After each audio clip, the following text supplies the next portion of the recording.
দর্শক, দেশের বিভিন্ন স্থানে নানা দাবিতে মানববন্ধন, সংবাদ সম্মেলন ও বিক্ষোভ সমাবেশ অনুষ্ঠিত হয়েছে। প্রতিনিধিদের পাঠানো তথ্য ও ছবিতে দেখুন ডেস্ক রিপোর্ট।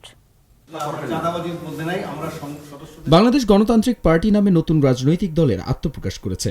শনিবার দুপুরে গোপালগঞ্জ সদরের চাঁপাইল মধুমতি পার্কে সংবাদ সম্মেলন করে তারা এই আত্মপ্রকাশ করে।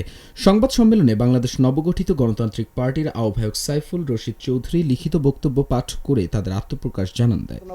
আমরা মনে করছি যে এখন আমরা শিক্ষক সমিতির নির্বাচনকে কেন্দ্র করে প্রার্থীর উপর হামলার প্রতিবাদে সংবাদ সম্মেলন করেছে ভুক্তভোগী এইচ.এম. লুৎফর রহমান।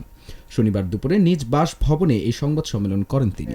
পরিকল্পিতভাবে নিয়ে যান এবং নিয়ে যাওয়ার পরে পরক্ষণেই জামালপুরের বেসরকারি এম.এ. রশিদ হাসপাতালে হামলার প্রতিবাদে মানববন্ধন অনুষ্ঠিত হয়েছে।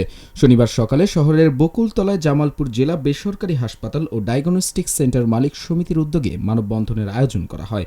সমিতির সভাপতি অধ্যাপক হারুনুর রশিদের সভাপতিত্বে মানববন্ধন অনুষ্ঠিত হয়।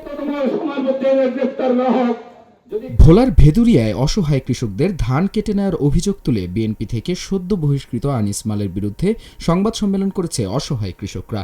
শনিবার দুপুরে ভোলায় অসহায় কৃষকরা সংবাদ সম্মেলন করেন।